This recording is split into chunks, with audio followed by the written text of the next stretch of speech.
Tingnan natin. Wow! Very nice, very cool. Hi everybody! I'm back with the amazing Hawlaan Mo! Basta ipapakita ko yung mga binili ko. Pero hindi naman siya ganun kadami. The first video was back in 2021, which was 2 years ago. I had like blonde strands of hair.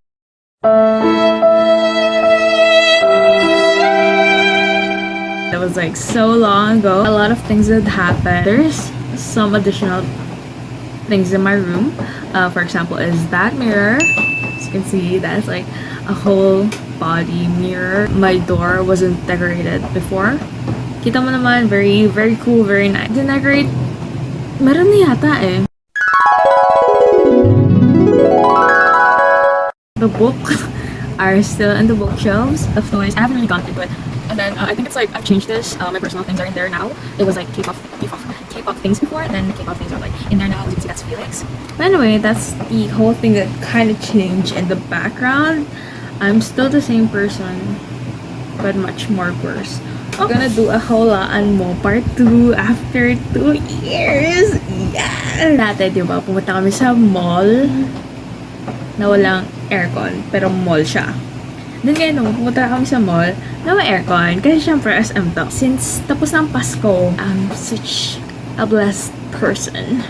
Nabiyaan ako ng pera ng mga tumag-anak ko. Which is, gagamitin ko naman talaga in a good way. So, yung mga binili ko is, ito na yun. So, as you can see, the first thing that I bought is this bag. I don't know what it's made of. I don't know. It's Eco... Stop it. Get some help. Eco Jute bag. Totoo nga, Eco Jute. J-U-T-E. Eco Jute. Or Eco Jute. Yung price niya is 150 pesos. 149, round up 150. Binili ko siya kasi yung friend ko, meron siyang ganito. Sabi ko, sobrang convenient niya kasi kapag magdadala siya ng extra gamit, ito yung ginagamit niya.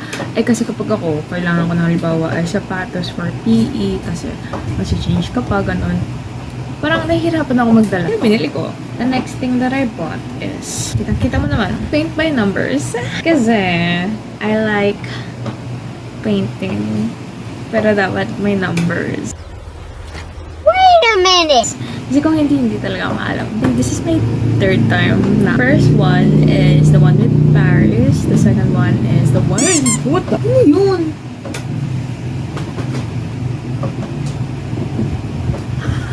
May nagapang... Parang may nato na ewan, hindi ko alam. Yung una is Paris. Then yung pangalawa is... I think Paris din. Then yung pangatlo naman is... Venice, Italy, as you can see. Hindi ko talaga siya bibilhin, pero nabudol ako ng pinsan ko kasi bibili siya. Bumili siya kasi gusto niya. Sabi ko, hindi mo na ako bibili kasi ginagawa ko pa yung data ko, yung pangalawa ko. Pero guess what? Nabudol naman ako. Kailangan ko ba to? Hindi pa. Pero bakit ko binili? Hindi ko rin alam. Pero anyway, matutuwa kayo kasi maganda yung designs. You can see, parang siyang tangled. Ito, maganda maganda. Okay, corny naman. So anyway, that's it. By the way, this is 349 pesos. What? Naka-portrait pala siya. Kasi yung mga, yung mga past paint by number ko is landscape sila. And then this is portrait. So parang, so ganito siya. And I'll show you guys kapag natapos ko na, which would probably be next year. Hindi ko pa sure kung kailan, pero I'll try. So, ito sila. This is my first one. Hey, may gagamba. It's my pet, Spider-Man. It's Peter. So, this is Paris, France. Yun yung parang title. So, this is very, very cool. So, I did this. I don't remember when, pero I did this. Nung binili ko ito, mura pa ito eh. Siguro mga 250. Pero ngayon, with the prices going up because of inflation, talagang mamahal na ang paint by numbers. Pero siya hindi niya ako mamahal. So, ito naman yung ginagawa ko ngayon. Title niya is... Ayan na naman tayo eh. May babanggitin na naman tayo na hindi natin alam. Kasi bumili akong cupboard. Yeah, bumili akong cupboard. Tapos yung babanggitin natin, hindi natin alam kung tama ba. Ito is Arc de Triomphe. Arc de Triomphe. So, very cool siya. Very yellow vibe. So, anyway, that's it. Okay, let's go to the next one. Then, meron din tayong Sagu.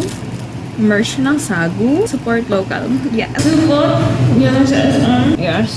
So, ito naman, binili ko siya. Ito ay Faber-Castell na mechanical pencil. Kaya ako siya binili. Yung normal na pencil, ang haba niya masyado. Hindi siya kasya sa pencil case ko. Pencil, tapos hindi kasya sa pencil case. I like it when I use it to take down notes. Kasi, syempre, parang siyang ballpen. Pero, when you make mistakes, you can undo it. Tapos ito ang buhente. Ano ba? I got this for 72 pesos. So, I'm really glad they have it in stock. Because dati wala talagang stock to eh. Then, I think this is the last one. It's very useful for me. It's sunscreen. It's face and body sunscreen. Alcohol free. Alcohol free ka di chile. Chile, chile. O sige na ninde. Ninde. Champagne na wine. Tequila margarita. Anyway, it's Quick FX na sunscreen. I've been using it for like a year now. One day, lalabas kami ng pinsan ko, maglalaro ng volleyball, ay hindi, ng badminton. And then, syempre, it's very maaraw sa labas. Sabi ko, sige, I'm going to use sunscreen. Para naman, very good looking. Para, syempre, alam mo, protect from the sun, from the UV ray, ultraviolet ray. After like using it, like after a day, I felt like my skin was like so smooth. So, sabi ko, I think it's time to use sunscreen. And then since then, I've been using it. I should do a makeup tour. Makeup tour?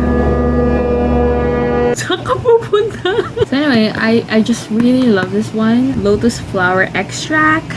Tapos, pagkalagay mo, malalaman mo na 4 years ka na pala dun.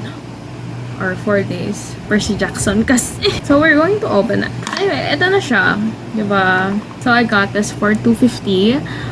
Tumatagal siya sa akin for like, 1.5 months once. Mga ganun. Pero to add this up, lumabas ako kanina. And tara, galing ako ng supermarket. Potato chips. Ayun. That's it for today's video. I guess see you sa next hulaan mo. Teka, feeling ko may nakalimutan pa ako eh. Wala na. Sige, bye.